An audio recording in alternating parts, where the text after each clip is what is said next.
5, 6, 7, 8, 9, 10, 11, 12, 13, 14, 15. Sabar menanggung. Dalam proses untuk mendapatkan berkat dan menjadi berkat itu dia pun tantangan tidak sedikit. Kita mulai hal-hal kecil kita perhadapkan panitia dalam gereja diperhadapkan 100 orang yang kerja 15. Pas mau foto baru 100 datang. Kalau kita tidak sabar menanggung itu, kita bilang semua sulari Pak, tinggal saya. Sabar sudah, memang begitu sudah. Sabar. Saya pakai contoh yang sangat biasa saudara dengar, tapi ini bicara soal kesabaran. Saya mau tanya, ibu-ibu, bapak-bapak, saudara akan menikah. Saya pastikan sekali kalau suami dan istri saudara itu orang yang baik. Amin kok? Dalam dompung kebaikan tuh ada dompung kekurangan satu kok tidak, yang kalau dom buat itu kekurangan tuh kita rasa tidak aman sekali. Ada kok. Ada tidak usah kasih tahu nanti bab tua tersinggung. Tapi pertanyaannya kenapa mau berlama-lama dengan dia? Kok dia buat itu kan kita tidak suka toh. Kenapa mau tinggal berlama-lama dengan dia? Kalau tanpa kesabaran untuk menanggung itu tidak bisa. Karena ada hal yang kita tinggal dalam rumah nih, aduh. Saya belajar saudara-saudara. Saya coba mau jadi pendeta ini yang baik. Bawa anak-anak dari kampung tinggal di Kakanona di Kupang. Kames di kampung. Bawa anak 2 orang. Mama, kita biar sedikit kita pun penghasilan tapi kita belajar jadi berkat. Mari kita kasih sekolah ini anak-anak. Kasih duduk tanpa siri di dia pun orang tua, bawain anak 2 orang pi Kupang. Anak dong kamu tinggal sini di Kakanona, kerja namanya tinggal dalam rumah tuh sapu pel, silakan sekolah suberes, semua suberes. Aman. Soal terjadi ketika sebagai pendeta kalau kita mau baik itu mesti baik betul. Maka beli kas dong HP. Waktu kami bawa sendorang itu doang tidak ada siapapun di Kupang. Ketika HP ada, dong mulai ada om 1. Dan kakak 2. Dong telepon tuh tidak habis-habis. Saya dengan ibu dari kampung kita pi Kupang, saya dengar dong ini malam-malam mungkin tidak tidur, buat telepon terus. TM dulu toh. Saya ada acara satu di kakak rumah, saya pulang dari ada satu ibadah saya pimpin, pulang datang nih, ini piring ada satu tumpuk besar, dong mbak telepon. Saya pu istri bilang bapak, omong. Saya bilang mama tenang, saya guling ke senai lengan baju, saya cuci ke habis itu piring semua. Pencitraan saudara. Cuci habis, ibu bilang harus omong, tidak bisa. Saya panggil dong, saya bilang kamu 2 datang dulu saya. Saya ini pendeta urus jemaat 6.000 jiwa, tapi sepuh HP itu ada mati-mati juga. Kamu 2 ini urus negara bagian mana sampai kok tidak pernah mati-mati nih. Justru ini maksud baik ini yang bikin don 2 tersinggung. Pulang kampung, tidak mau lagi datang. Mama, kita 2 mesti tetap jadi orang baik. Pergi cari di kampung. Pak pendeta biar saja don di kampung, saya tidak sekolah tidak apa-apa. Memang kalau kurang sabar ini bisa cek toh. Saya bilang mama tetap.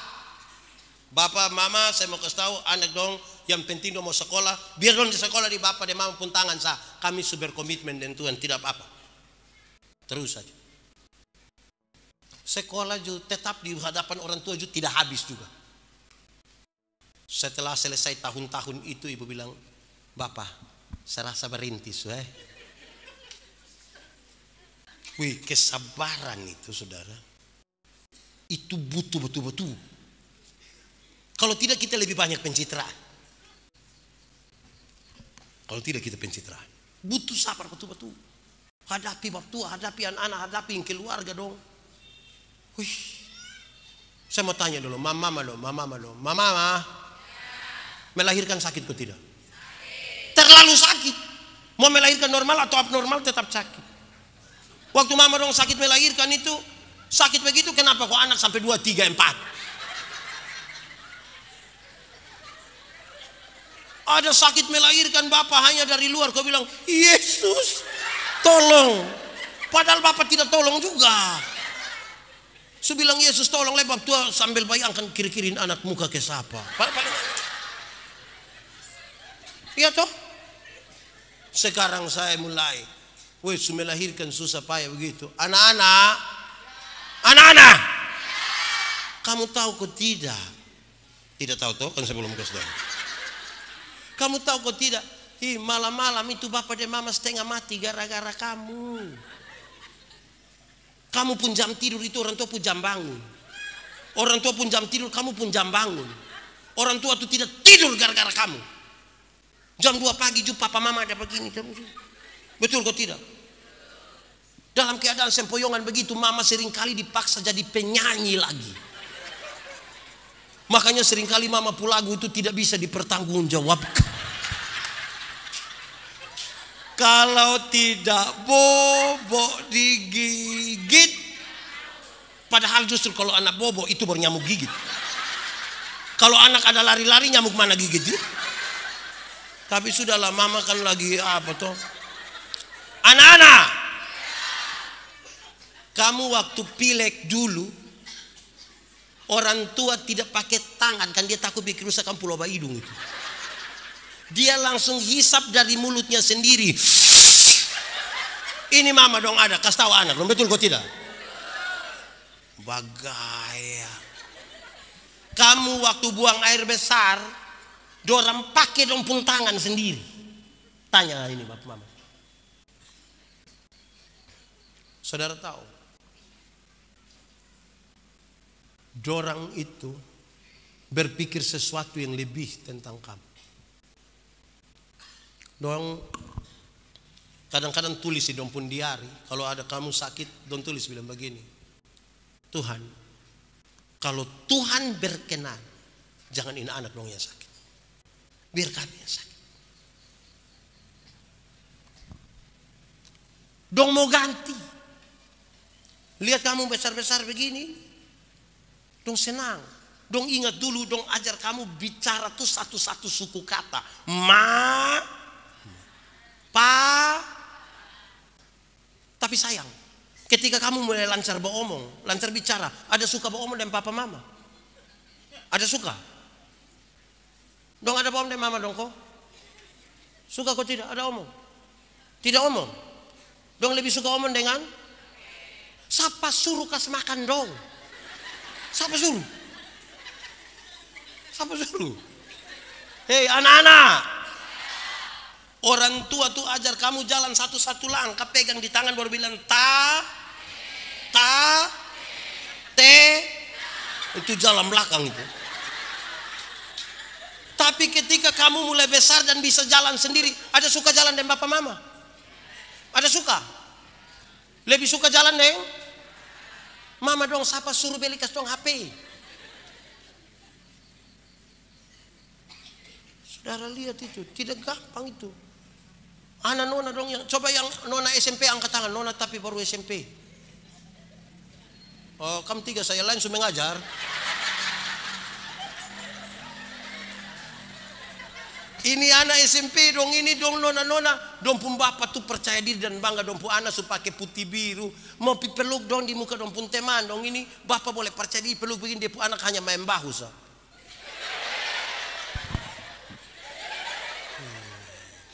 Ini anak kamu yang sudah terlalu lah. Woi, kalau tidak sabar memang ke apa kuang? Betul kok tidak? Hei, anak-anak, Orang tua itu lihat kamu semakin besar, dong punya harapan besar, dong omong, anak-anak, asal kamu mau sekolah tinggi, biar kami orang tua ikat perut itu tidak apa-apa. Orang tua kalau sampai omong bilang ikat perut itu bukan berarti dong mau pakai stagen.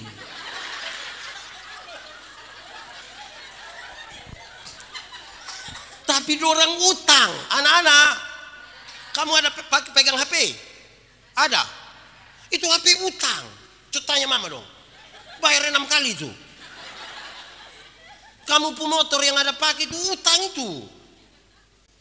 Kirim kamu di sekolah di Surabaya, Jakarta. Ini lo kan bertingkat toh, tidak mau tinggi. Asal kau dong ada telepon. Dong telepon pada waktu masih bertahan juga anak dong begini nih. Don tidak pernah telepon, tapi jam 2 pagi kalau subuhan tidak ada tuh pagi buta subuhnya teneng. Mama ambil bilang selom mama selom kakak ke mana? Mama ada baik-baik kok. Iya, kenapa? Tadi malam kakak ada mimpi mama.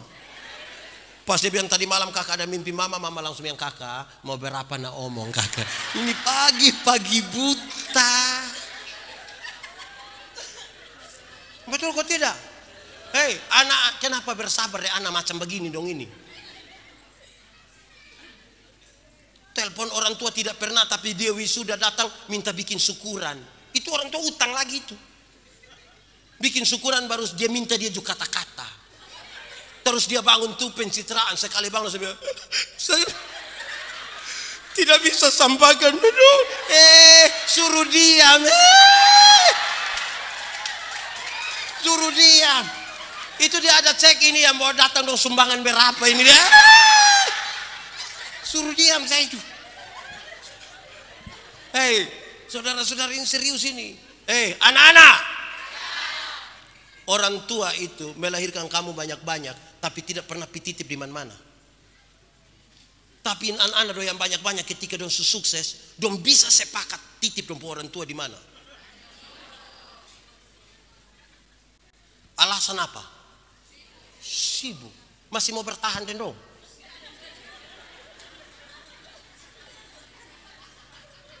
Yang mau titip orang tua atau setitip saya kasih tahu pikas keluar sudah, batalkan sudah. Karena ini hari kita titip dorang, besok-besok kita pun anak dong titip kembali kita. Hidup ini hanya bertukar siapa titip siapa. Jangan coba. Orang tua itu melahirkan kamu banyak-banyak Dorang sakit pun kadang-kadang dong belum makan, tapi yang penting kamu makan duluan. Amin kok. Itu bukan hal yang gampang. Dong perhatikan kamu banyak-banyak, tapi kamu yang banyak-banyak ini tinggal foto saya yang di ruang tamu. Pendeta datang kau tanya, ini siapa? Ini siapa anak pertama? Dia di Atambua, tidak pernah datang lihat saya ini. Paling om begitu. Betul kok? Kenapa bertahan dengan manusia begitu dong? Kalau tanpa kasih tidak bisa saudara. Lanjut lagi saudara. Anak-anak. Orang tua itu urus kamu setengah mati. Bahkan dengan harapan yang besar. Sekarang saya mau tanya. Kakak dong berapa bersaudara? 4. Kakak anaknya berapa? 3. Kakak berapa bersaudara? 8. Kakak anaknya berapa? Kakak berapa bersaudara? Anaknya? Saya mau kasih tahu. Mama bisa melahirkan dan urus kakak dong 4 orang. Mama bisa melahirkan dan urus kakak dong 8 orang. Mama bisa melahirkan dan urus kakak dong 5 orang. Tapi ketika kakak dong semua sukses, saya tidak terlalu yakin kalau kamu 8 bisa urus mama yang hanya 1 orang. Dong rindu sebenarnya. Tapi kita selalu punya alasan untuk tidak datang ke dorang. Kita selalu punya alasan.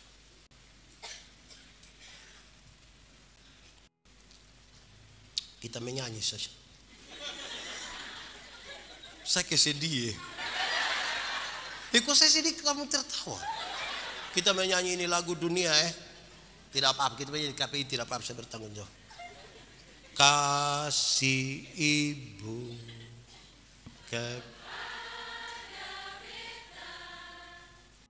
tak terhingga sepanjang masa, hanya memberi, tak harap kembali, bagai sang surya menyinari dunia. Coba kita ulang menyanyi ini lagu sambil bayangkan anak mantu dompu muka.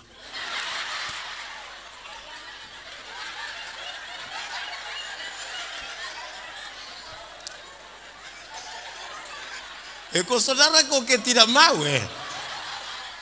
Nah bayangkan sama mantu itu tidak apa-apa. Kasih kepada siapa? Sampai kapan?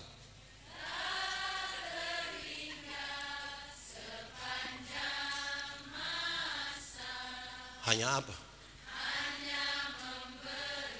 Harap kembali kok tidak? Seperti apa?